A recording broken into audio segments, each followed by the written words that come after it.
Assalamualaikum warahmatullahi wabarakatuh. Kita dugi kelompok setunggal kelas 11-10. Tepangaken nami kula Dimas Prayoga Sudrajat dateng absen gangsal welas minangka paraga.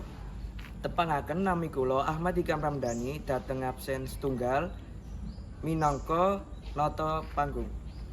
Tepangaken kula Calia Faras Raihana dateng absen 13 minangka kontrol swara. Tepangaken nami kula Alisa Sela Febriana dateng absen 11 minangka kontrol properti. Kita badhe mempersembahkan perjuangan Bapak Sugeng Mirsani, dulur-dulur. Jenengku Jarwo. Aku ditinggal bojoku lan duweni yoga loro.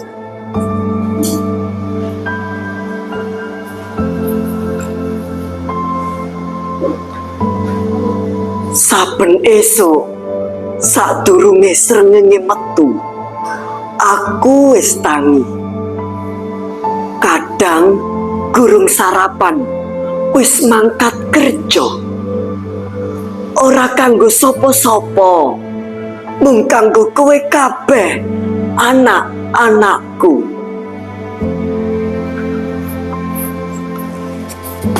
Kadang bapak duwe angen-angen pengen urip sing enak, ora kesusahan lan ora kakean mikir utang. Nanging sakwise kowe lair, kowe kabeh ganti. Sing bapak pengine mung siji, kowe kudu iso luwih apik tinimbang bapakmu iki, ya Le.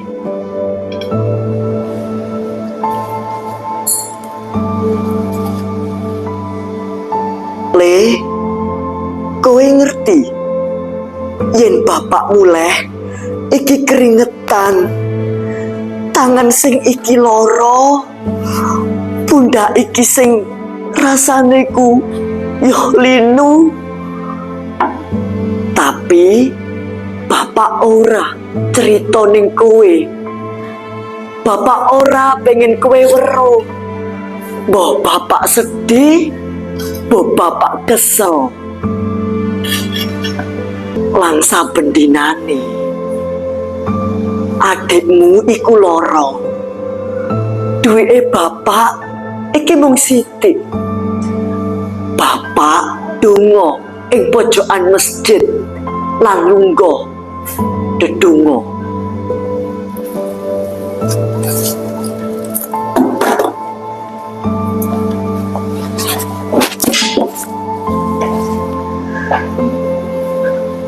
Ya Allah, aku iki ora njaluk sugih.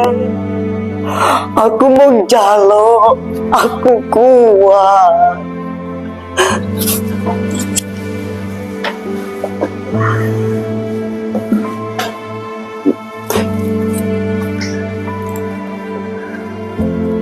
Nanging lan orang ngerti kepiye Gusti kadang maringi sing kene ora nyangka, kadang lewat tangga lan kadang sing ra disangka. Nah, aku iki yo kepengin urip sing enak. Kadang aku delok wong liya iku turu sore terus dolanan saben dinane. Tapi aku pas nyawang kowe turu, rasane atiku sing lelo iki ilang.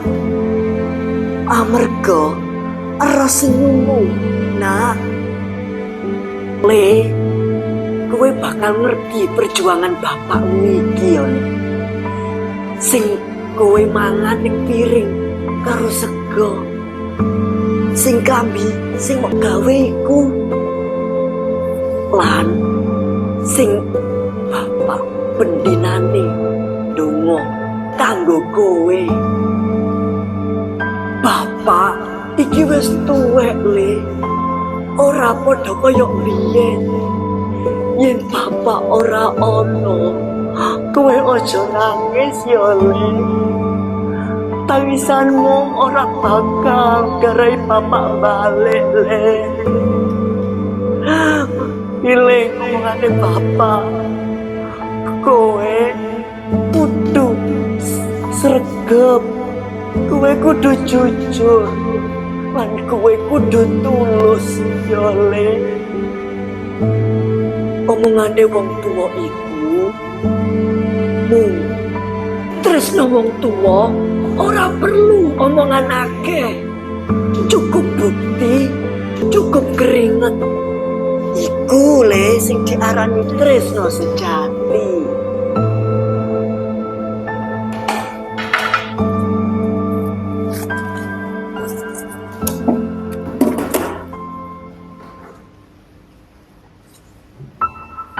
Aku ngerti perjuangan bapak koyok piye.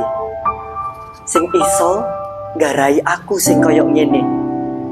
Aku kudu ngerti barang, Pak. Yen perjuangan bapak iki yo abot kanggo aku.